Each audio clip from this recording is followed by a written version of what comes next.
This year's Maryland Life Sciences Bioinnovation Conference is sponsored by Johnson & Johnson Innovation. J Labs at Washington, D.C. is a life science and healthcare incubator located at the new Children's National Research and Innovation Campus. J Labs at Washington, D.C. serves as the hub for Blue Night, a joint initiative between J Labs and the Biomedical Advanced Research and Development Authority. We'd like to thank all of our sponsors for their support of this year's Maryland Life Sciences Bioinnovation Conference.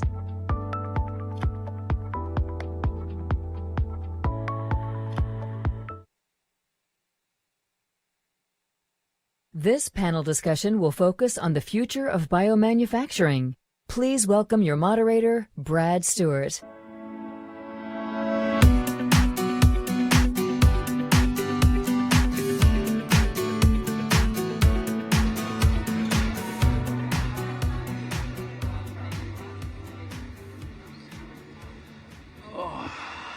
Well, thank you all and welcome. We're very excited to be here with you today.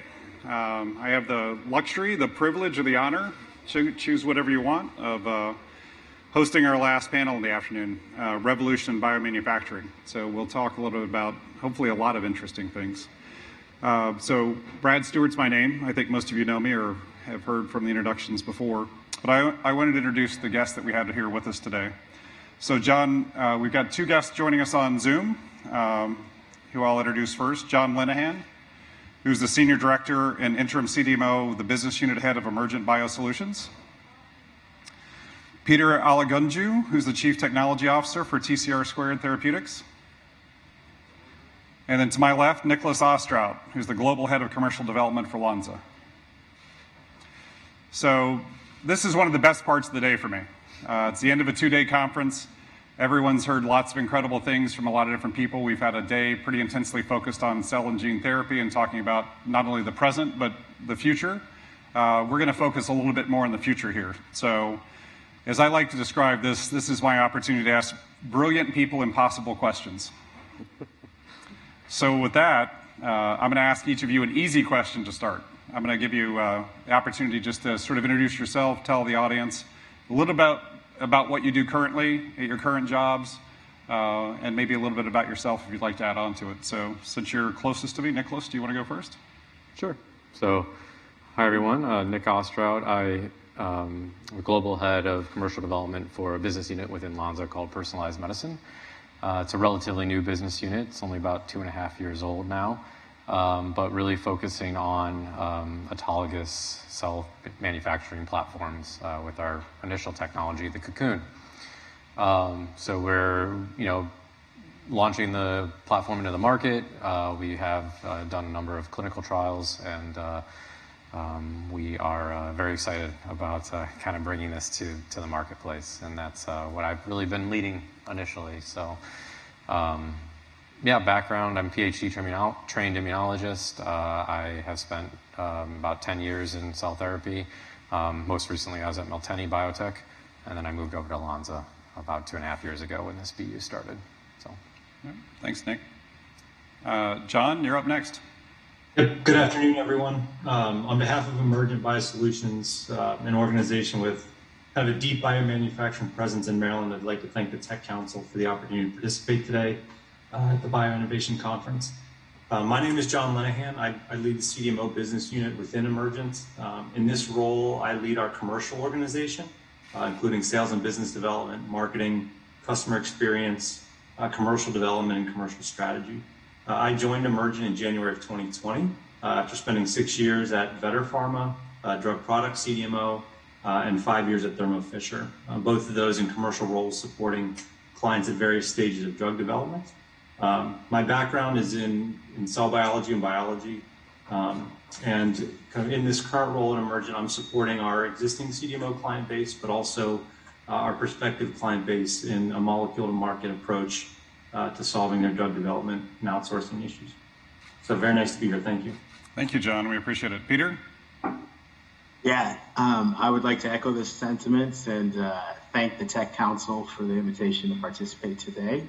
A little bit on my background. I've been in the cell and gene therapy industry 20 plus years, and I've had the good fortune of working on 4 cell and gene therapy products that have moved from clinical development to commercialization. So a lot of lessons learned, some battle scars, and some insights that I'm applying moving forward. I'm currently the Chief Technology Officer for a company called TCR Squared. TCR Squared actually has a presence there in Rockville, Maryland. So we have an investment that we made earlier this year in what will be our commercial manufacturing facility. So really excitement, a lot of excitement and developments related to our technology. At TCR Squared, we're moving forward a TCR therapy in solid tumors. So we're investigating that therapy in a phase 1 trial currently, and it's in lung cancer, cholangiocarcinoma cancer, mesothelioma, and ovarian cancer. Some exciting data to date, which of course gives us the reason to believe and make that investment that we made there in Rockville. Again, thank you for the invitation and look forward to the discussion. Thanks, Peter. Thank you for joining us. So a little bit of insight into why we have these 3 wonderful people here joining us. Part of it is because they come from 3 different parts of this emerging world of cell and gene therapy. And for us, we typically use the term cell and gene therapy, but sometimes it's actually much more complicated in reality of what we're talking about, whether it's cell therapy, autologous or allogeneic, or genetic therapy or genetically modified cells. There's a lot of different things going on, but interestingly, you each come from this from 3 different perspectives and companies doing 3 different things. So I'll start with John. I won't start with John. I'm just going to talk about what you do. There's been a lot of interest in how we actually scale these products. How do we go from bench to bedside? How do we move up, not just to commercialization, but how do we actually get to the point where we can scale these products up to even doing clinical trials? So Emergent has a business that's a CDMO, a contract development and manufacturing organization. So you hear a lot about that today in the world of how do I outsource my manufacturing? And one of the interesting things to me in the cell and gene therapy world is the D's been added to that, where a lot of that development work used to occur in-house and then it get transferred out. So that's one I'll come back to in a second, John. Peter, a company that's doing that in-house. So that's his project now, is to actually build that commercial manufacturing here in Rockville in a spectacular facility, if you get a chance to drive by it, right near Shady Grove Hospital. And then Nick, an in-between? Yeah. or maybe something that's can approach a lot of different ones of those, but actually Lonza has the opportunity to do development work for people and operate like Emergent as a CDMO, but additionally you have a system, the Cocoon system, which is a closed manufacturing system where people can actually scale up these individualized closed manufacturing systems to deliver therapies. So that's a little insight into why the 3 of them are here. I'm going to start back with John and talk a little bit about what you see from people around the world. I think we all here either personally or professionally understand of what a challenge it is right now trying to scale these products up purely from the lack of availability of resources to do so. So what are your thoughts on that?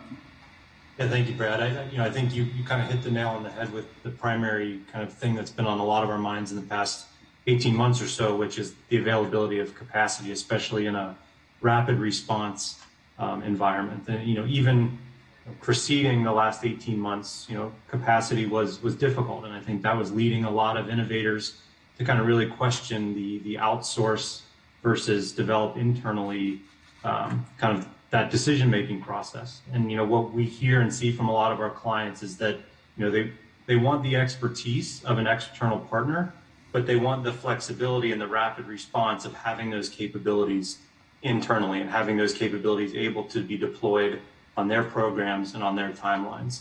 And so what we have tried to do as a CDMO is to incorporate a little bit of both, where we have flexible capacity at different scales and along different platforms and technologies that can allow us to implement programs for our clients more rapidly. And so, Peter, I'm going to ask you, TCR Squared is at a stage now where you're looking at building and fitting out a very large manufacturing facility. It's about 80,000 square feet, best I can remember. So that's a big decision. that's a massive capital investment to look at taking a product and scaling it up to that size and being able to serve patients commercially from that. What's sort of your perspective on that decision to do that internally, to decide to build those resources yourself and own them and operate them?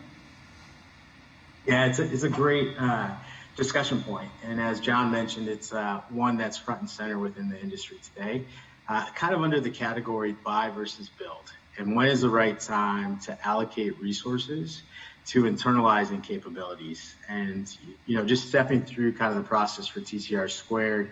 And I'm going to zoom out a little bit and just reflect on, we're all really fortunate to be involved in the cell and gene therapy space. A lot of interest, a lot of investment right now in cell and gene therapy. And for me, it all comes back to the why and the work that we do. And I know for many of us on the panel, the ability to be at that interface where we get to develop, manufacture, and participate in these treatments getting to patients.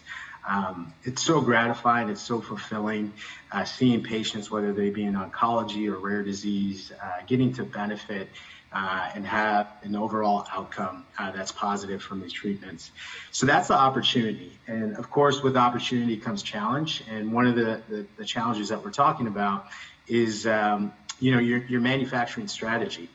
And so TCR squared as a company, what we decided to do was to look at, what are the criteria in making that decision? And for us, the data really gave us the reason to believe that there was a path to registration, and that we actually had an obligation to really ensure that we could scale the business moving forward.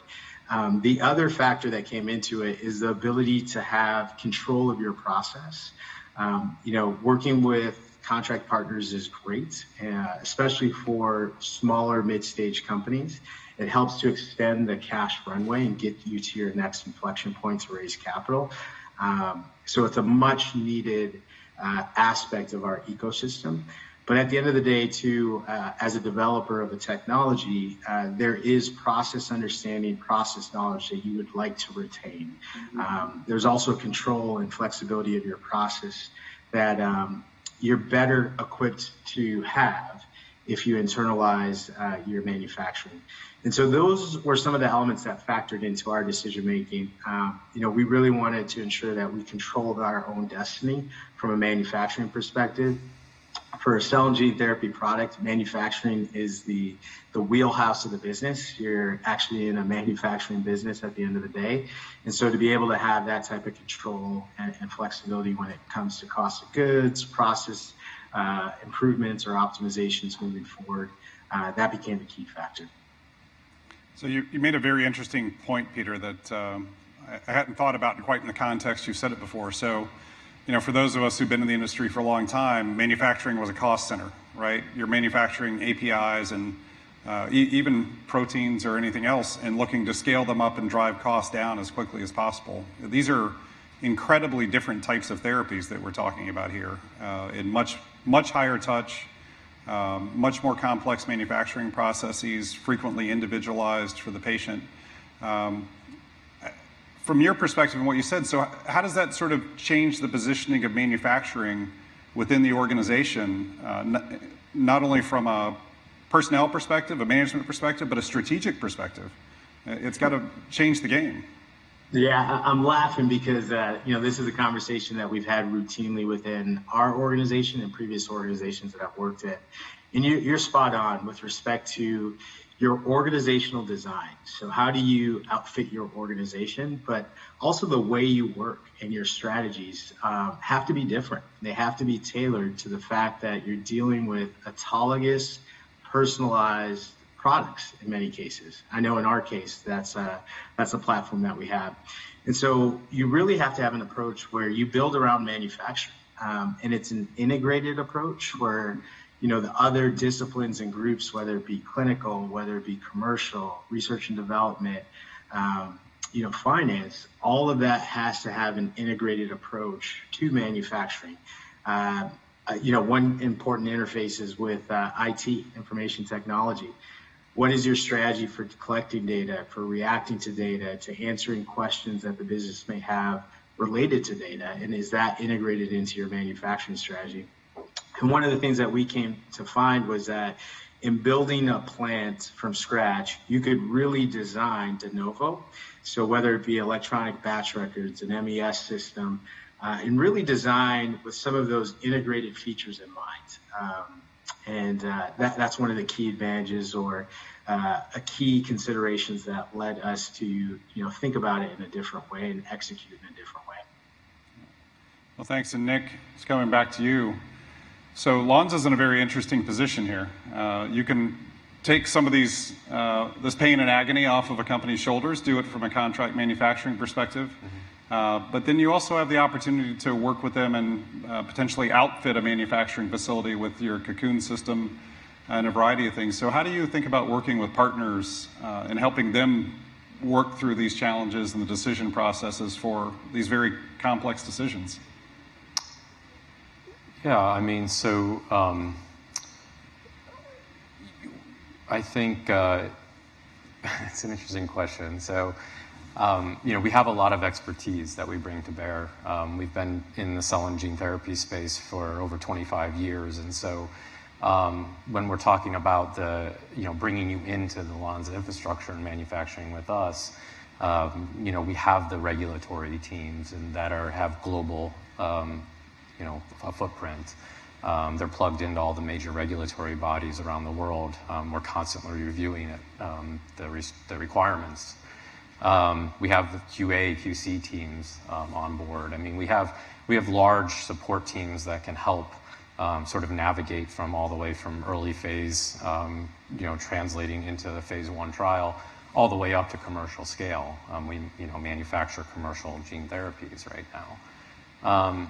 But then to help enable you as a company to manufacture internally, we've acquired a platform like the Cocoon, and it's really designed for obviously autologous cell therapy right now, but you still get all those resources as part of that. So we don't just sell you a platform, you get the Lonza know-how and expertise that comes along with that, and I think that's really valuable.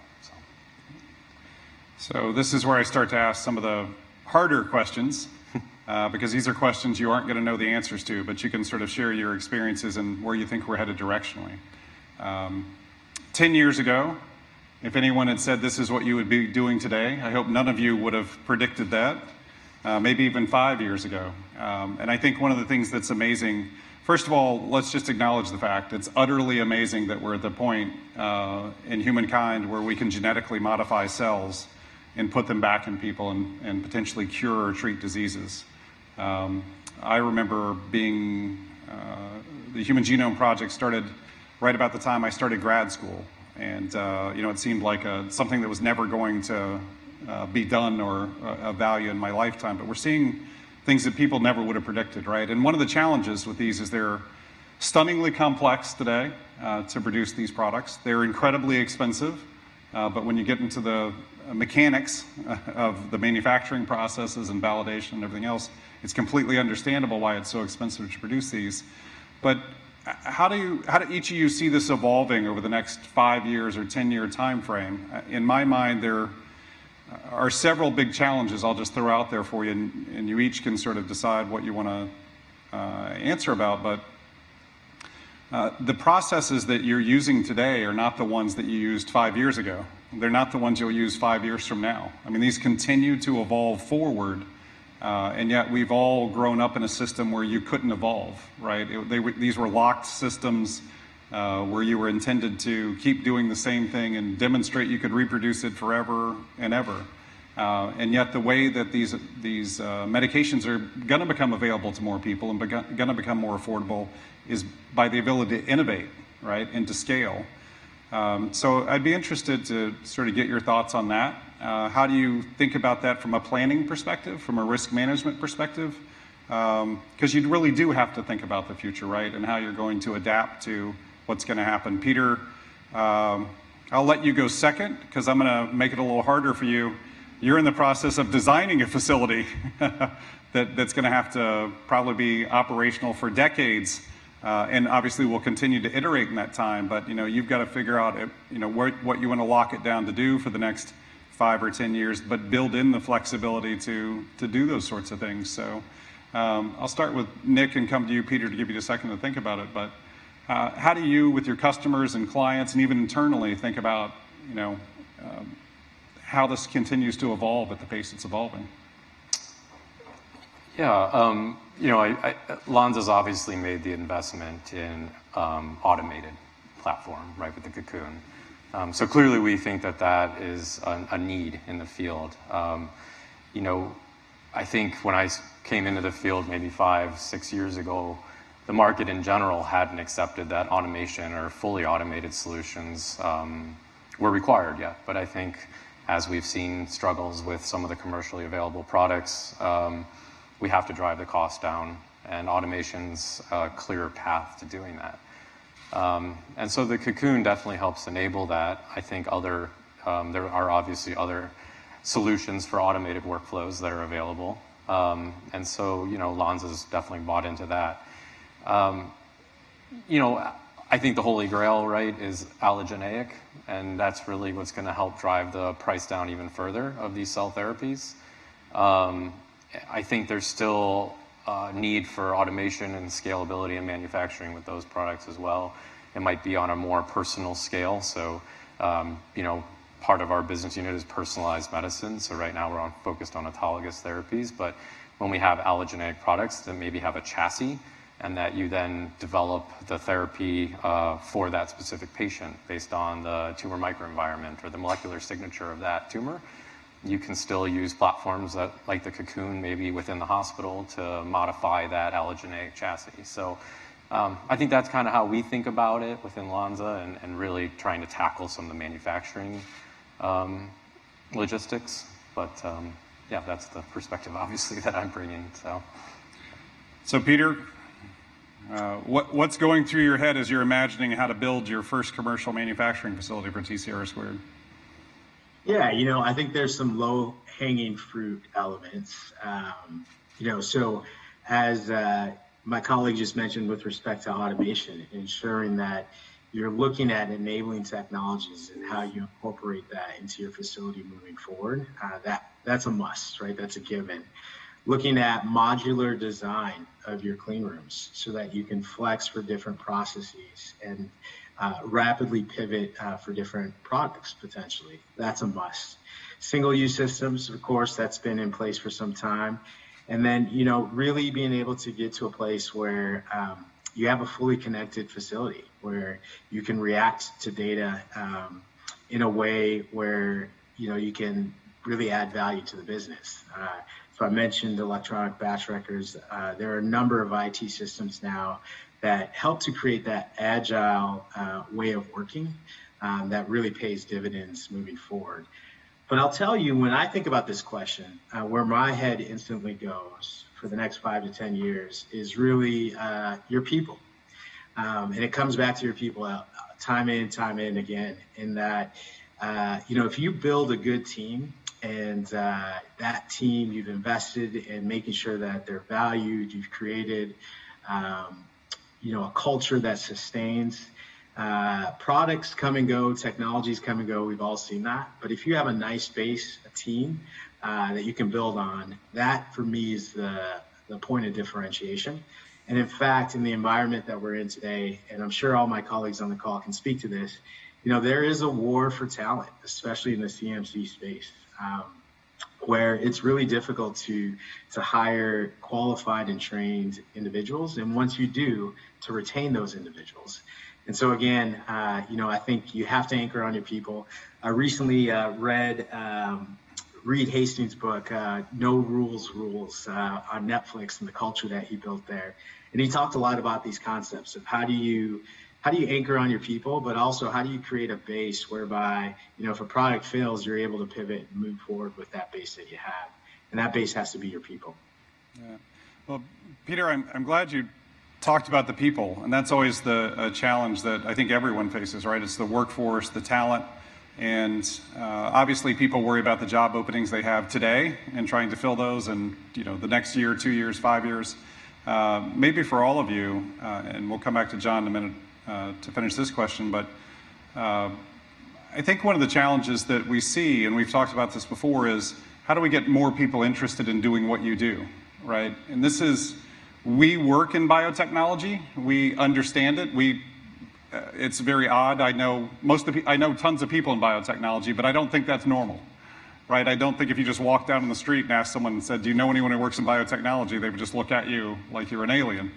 And so how do we get people to understand more about our industry, these kids who are in school today, whether they're in high school or in college and other things like that, to realize that, it's not just becoming a nurse or a doctor or a lawyer or an accountant or these sorts of things that people know people like that, but how do we actually get people to realize that there is a very substantial industry here and people who do remarkably diverse and incredible things every day. I think if most people knew about what any of you did, they'd be like, wow, it's intimidating, but I would love to do that. So I don't know if any of you wants to jump in and talk about, how do we start to get more people engaged in trying to understand what we do? And I'll point out one other thing to add to that is the roles in biotechnology are also incredibly diverse, right? It's not just people we're talking about manufacturing here. I come from the commercial side of things,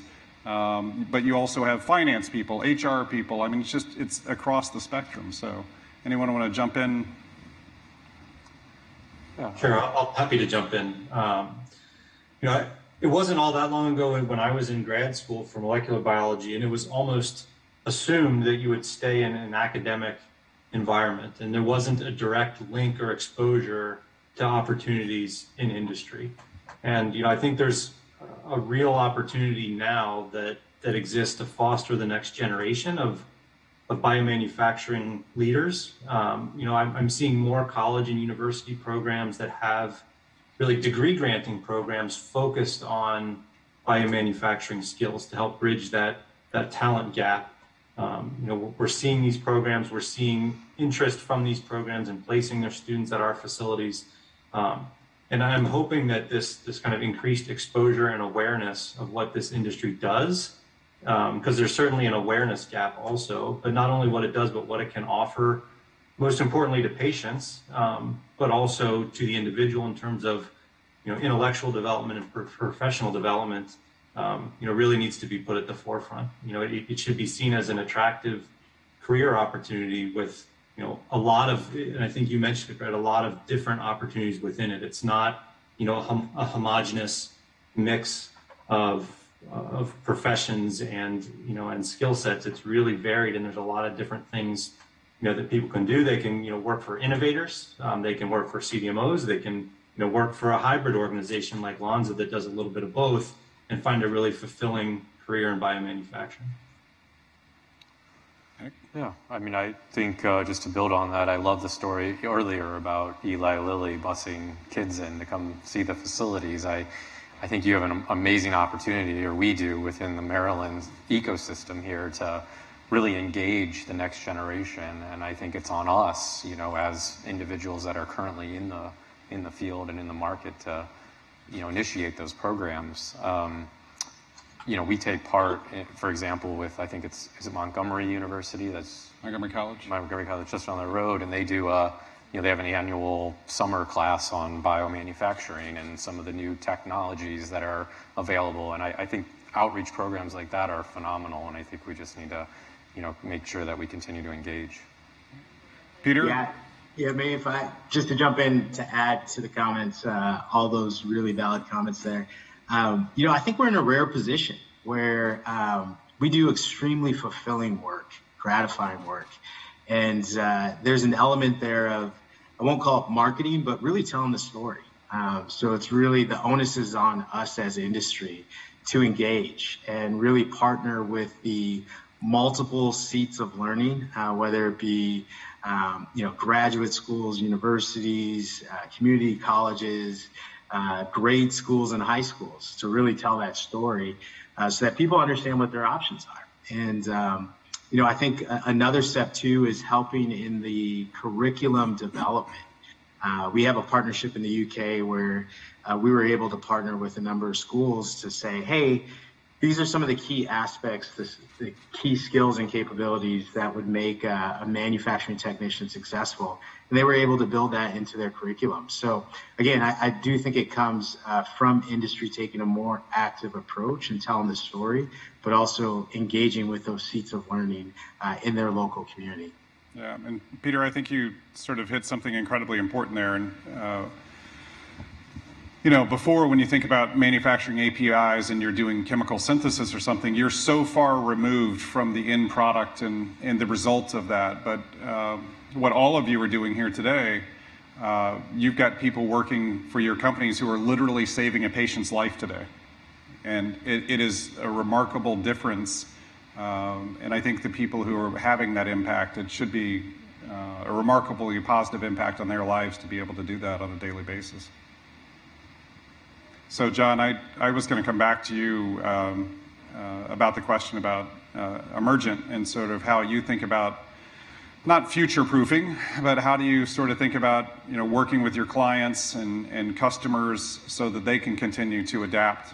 First of all, they've got to move products forward through the clinic, get products on the market and that sort of thing. But, you know, being able to continually adapt and work with a learning organization as they do that.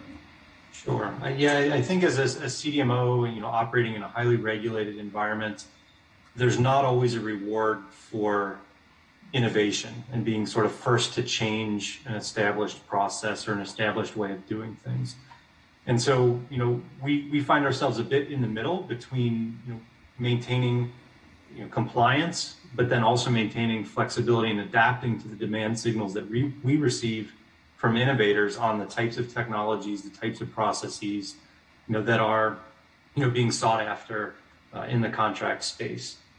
So, you know, again, we try to kind of monitor those demand signals proactively, but then also engage with our clients, the innovators on the type of work they're doing, really understand kind of the work they're doing, and is, you know, make that kind of determination that is this product kind of you know, a preview of what's to come as we're working with an innovator on kind of an emerging technology and emerging process. You know, is this something that we're going to start to see more frequently? And if so, you know, what do we need to do in terms of our planning efforts to make sure that we can adapt to kind of that changing market demand for contract services? And so, you know, we're sort of ear to the ground, if you will, on a regular basis as our, you know, we interact with a large number of clients working on a high number of different programs, really trying to understand, you know, where do we need to guide and steer our organization with our investments as a CDMO so that we can better support clients in the future and so that we can better pivot and remain flexible to responding to those things that our clients are asking of us. Yeah. So I just want to make a quick announcement. If everybody who's watching online, at the end, we'll try and take some questions. So if you have any questions, you want to put them in the Zoom chat. Brad Fackler's over here is monitoring it to make sure that we catch those. So John, you said something that leads into a question that I thought about asking everyone, so I'm going to ask it now. So this is an area of medicine that not only is evolving rapidly, but has to evolve rapidly, right? It's not sustainable to make $400,000 million to $1 million therapies for patients and manage to scale that to numbers of patients or across a broad spectrum of diseases. So these processes are improving incredibly quickly, and what's happening. Peter was talking about a lot of the IT that sits behind some of these processes and managing all of the documentation and making sure you can validate the processes, those sorts of things. So how do you all think about balancing that, right? I mean, this is a chance where you really can move, maybe not at the speed of light, but much closer to it than we're used to. But that's not how the regulatory thinking process works, right? It's the exact opposite of that. So how do you think about that balance? And probably Nick and John, you have a little bit of a different challenge where you've got to manage both your clients' perspectives and the ability of what you can do and deliver from a regulatory perspective. But what are your thoughts on that? Nick, do you want to go first? Yeah, sure. So, I mean, you know, we employ a lot of software technologies that go along with our platforms. So, you know, Peter was talking earlier about electronic batch records, and that's great, particularly when you have automated systems. They can dump the data right into an EBR, and then that can plug into a bigger ecosystem. So we use something in Lonza called Moda, for example. But we work with other partners, like, for example, Venetti, that have, sort of track and trace software. So from the moment the sample's collected from the patient, it's tracked in the system all the way to when it's delivered back to the patient. So, you get that chain of custody, the chain of identity information, that's all tracked from end to end. And the manufacturing piece just plugs right into that. So it makes it much easier to manage with some of these software solutions. But you need smart systems. The manufacturing is just a piece of that. We need systems like for QC and release testing, sterility, endotoxin that can plug into those systems as well. And that's something that we're working on very much within Lonza to kind of create partnerships to develop those technologies to plug into those ecosystems of software. And do you find that the regulators sort of understand where you're going and what you're trying to do, and yeah, I think they comfortable encourage with that? it. Yeah, I mean, when you talk to Peter Marks, he very much encourages automation and software. I mean, I think they understand the value of that. And even just in the manufacturing piece, when you talk about using automation, when you typically in manufacturing, you have an operator and a verifier. Well, with an automated platform that does the manufacturing, you can reduce, your workforce by half already. You don't need the verifier. So yeah, I think there's definitely, the regulators are on board with, at least from what we've heard, automation and software. So. John?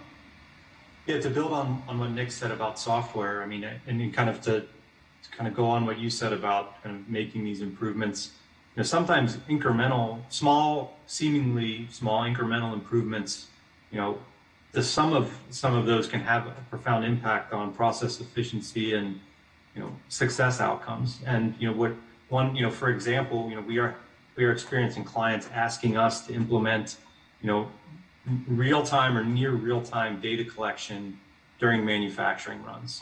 So something that, seems relatively straightforward, maybe intuitive, not necessarily as easy to implement, but has profound benefits, when it allows us to monitor processing conditions in real time, address issues before they become issues, to, address issues before there's an impact on the product or process. And, it allows us to have much more targeted troubleshooting efforts, much more targeted improvements in process efficiency. So I think these, it doesn't necessarily have to be something, revolutionary. It can be something evolutionary, and kind of moving slowly, incrementally in the direction of more automation, and kind of less, human involvement, or less the duplicate efforts sometimes that are involved, I think can benefit all parties. It obviously benefits our clients in that they have a product that has a higher likelihood of success, and it impacts the manufacturing partner in that, we can more closely align with the sponsors on kind of how their process is proceeding, how we can improve it, and how can we be assured of a more successful delivery of product. Peter? Yeah, I think the take I'm going to spin on this one is a bit different. It's, what I heard in your question was from a regulatory perspective. How is that conversation, that feedback loop with respect to developers trying to develop innovative products? And is there latitude that's given by regulatory authorities recognizing the value of these products? And what I'll say is that there's really a tension point. And the tension point lies in that the way clinical development has worked to date in cell and gene therapy, there's an opportunity for expedited clinical development. It used to be that you'd run a phase 1 study, a phase 2 study, and a phase 3 study before submitting for a commercial license. And what we're seeing is that cell and gene therapies, just based on the modality, have the ability to have a really profound signal in phase 1, study designed for safety. And as such, they have an opportunity for accelerated approval and potentially could be registered on a phase 2 study. And that's awesome. It's great for patients. It's great for companies, but it does create a tension point on the CMC side. because what you typically have is that it's a low number of patients in those phase 1 and phase 2 studies to get process understanding, robustness, and really to a place where you can qualify, characterize your process, and validate all the expectations that the agency holds for commercialization. And so it creates this tension point of you have this opportunity for accelerated clinical development, yet the standards from a CMC perspective, whether it be a potency assay or demonstrating comparability from your early phase manufacturing site to your commercial facility, those requirements haven't shifted really. And so there's been a lot of conversation between industry and regulators, specifically the FDA, to see if there's potentially a way that we can evolve the way of working, to really identify, mechanisms where, could it be more adaptive? Could we demonstrate a subset of data, whether it be from a process perspective or a qualified assay going into your pivotal study, and then have commitments to finish the work as you go through that study before commercialization? To date, there hasn't been much flexibility, but it's an ongoing conversation. So just wanted to maybe share that perspective on the conversation between regulators and developers of these innovative therapies. Yeah, thanks, Peter.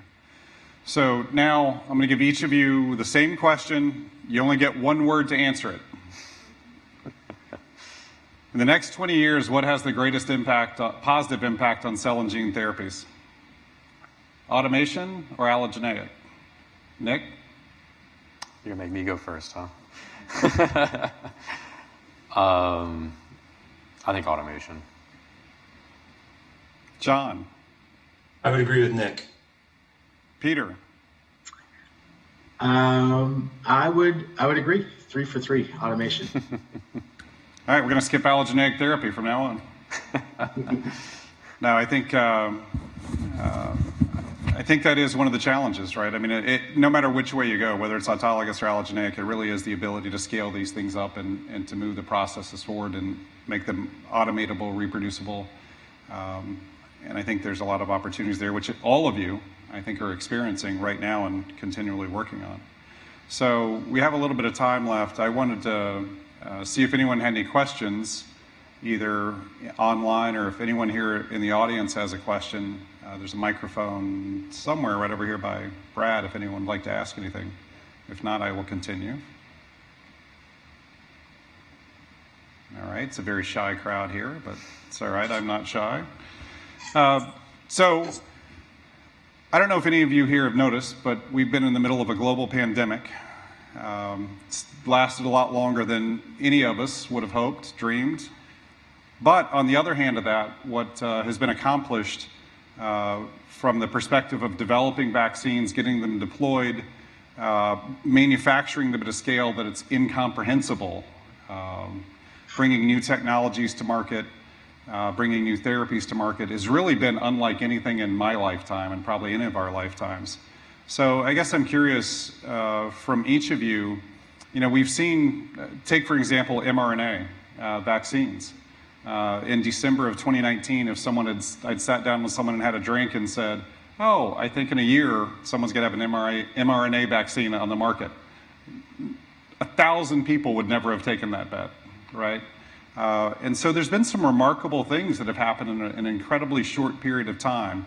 The agency's been willing to do things very different than they have before. So a two-part question for each of you. One, are there things that really you've learned during this time that you are going to keep doing? And two, you don't have to answer this part as much. Will things stay like this, or will they? I'm concerned that a lot of things tend to move back to what they were. The agency will sort of bring back into the way they done things before, and there'll be some evolution, but not revolution. So I picked on Nick first last time. I'm going to let Peter or John raise their hands to take a shot at that next first. John, thank you, sir. I mean, I think what we've seen over the last 18 months is on the positive side, I think we've been shown what's possible when an industry kind of coalesces and mobilizes toward a common effort and a common goal. And I think that has been, pretty remarkable. But on the flip side, I think we have seen, where the stress cracks or the stress fractures are when you try to, rapidly respond and deploy large amounts of capacity across an industry, very quickly. And, things like the, supply chain and the availability of materials and consumables, bags, things of that nature, was challenging. And I think, all of us that are kind of tied to this industry in one way or another, whether you were involved in the COVID response or whether you were an innovator, trying to secure capacity to work on another type of program, probably felt that crunch. So I think we've seen opportunities for kind of sustained improvement in rapid response, having capacity available, and certainly in kind of supply chain robustness in all those areas and all those places within the industry that, maybe we take for granted because materials arrive when we need them. We've spent all this time moving towards kind of a just-in-time model, and I think maybe we saw that that works until it doesn't. And I think we need to plan for the ability to rapidly deploy resources and infrastructure, moving forward. Nick, Peter? I guess I'll go next. I would just say that I think in terms of your second question, in terms of the regulatory agencies, I think we're already seeing them be more lenient, I guess. I don't know if that's the right way to say it, but in bringing these cell and gene therapies to commercialization, they seem excited about the field, the great potential that these therapies have. So I didn't really see that changing with COVID. They were already sort of having that, perspective before COVID. And so, yeah, I hope that continues. And I don't remember the first part of your question. So. That's all right. Peter? Yeah, from my side, one key takeaway. So the focus on science, right, and the response of the scientific community. I think the analogy that's out there is the rising tide that lifts all boats. Record investment in the cell and gene therapy space in the last, year and a half. And from that perspective, I think that's definitely something that's been a huge win for the industry. It's given the ecosystem kind of that boost that it needed from a financial perspective. It's led to new company formation, follow-on offerings, and investment in new areas of technology and science. So that's a huge win from that perspective, coming out of a global pandemic. From a regulatory side of things, I do think we've learned a lot with respect to the agency and how they make regulatory decisions. The whole idea of a conditional approval for the vaccine. So I think there will be more pressure moving forward for especially life-saving therapies that have demonstrated in the clinic a true value proposition where the standard of care is poor, for there to be an alternative pathway to get that to the market more rapidly. So again, I think that's another thing that's coming out of the pandemic from a regulatory perspective that could be a positive. So a short question I'll ask because we're only got 2 minutes left, but one of the challenges we face, this is the most exciting area of medicine today. This is really life-changing, game-changing, and an incredible opportunity to change the way that we think about medicines, work on medicines, those sorts of things. One of the big challenges we're seeing today, and it's not new, is just the limited ability to scale these products up, right? There's just not the bandwidth. This is an area that requires a lot of resources, a lot of time, a lot of specialized skills. And so it is a challenge. A quick answer from each of you, it'll be a little bit different, right? Lonza is willing to help people do that, but I'm sure there's a long line. I'm sure it's the same with Emergent. Peter, you had the good fortune to be able to build your own facility, but that's still a very different, expensive, and long period of time. So is there an inflection point on the horizon where we start to see the bandwidth increase enough where we can get more throughputs and more of these therapies moving forward and being able to be manufactured? I'll start. I think, oh, go ahead. No, I was just going to say, I mean, we could speak an hour just on that topic. So with only a minute left, I'll just say absolutely. I think that there is an inflection point. I think we've touched on a lot of the technology advances that are coming down the pipeline already and that are going to help us get there. And then also allowing more, potentially manufacturing outside of these massive facilities and more, closer to the patient. Hesitant to go all the way to point of care, but I think that's definitely an option. So, Peter? Yeah, my only comment would have been that I still think we're in a scenario where demand far exceeds supply in the ecosystem for some period of time. And that's even given all of the investment that's been made recently, the consolidation in the space.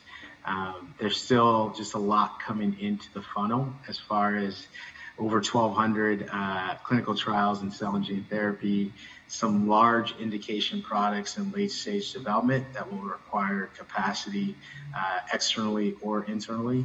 And so I do think we're going to be operating in this large delta situation between demand and capacity for some time. John, any last words? Yeah, thank you. And I think that drives, as a CDMO, that drives our view of the need to, offer more nimble capacity at smaller scales than traditionally, we may have thought about investing in. And so, hearing the feedback from Peter, kind of what innovators are going through, what they're looking for, the delta that he's seeing kind of as he looks for capacity and builds capacity is also the delta that we're seeing, but we need to bridge that gap with the types of capacity and the speed of capacity that innovators are looking for. Well, thank you all. I appreciate everyone who's here, both in person and online. I want to especially thank my guests on the panel today, Peter and John and Nick. I appreciate all your wisdom and experience you're willing to share with people, and I hope that each of you take the opportunity who are listening to connect with each of them. I'm sure they'd all be willing to share some of their experiences or their ability to help a little more personally. So thank you very much. Thank you.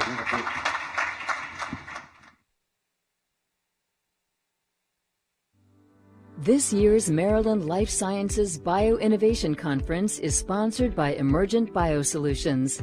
Emergent Biosolutions is a global life sciences company whose mission is to protect and enhance life. Through Emergent specialty products and contract development and manufacturing services, Emergent is dedicated to providing solutions that address public health threats. In working together, Emergent envisions protecting or enhancing 1 billion lives by 2030. AstraZeneca. AstraZeneca is a global, science-led biopharmaceutical company that focuses on the discovery, development, and commercialization of prescription medicines in oncology and biopharmaceuticals, including cardiovascular, renal and metabolism, and respiratory and immunology. Based in Cambridge, UK, AstraZeneca operates in more than 100 countries, and its innovative medicines are used by millions of patients worldwide.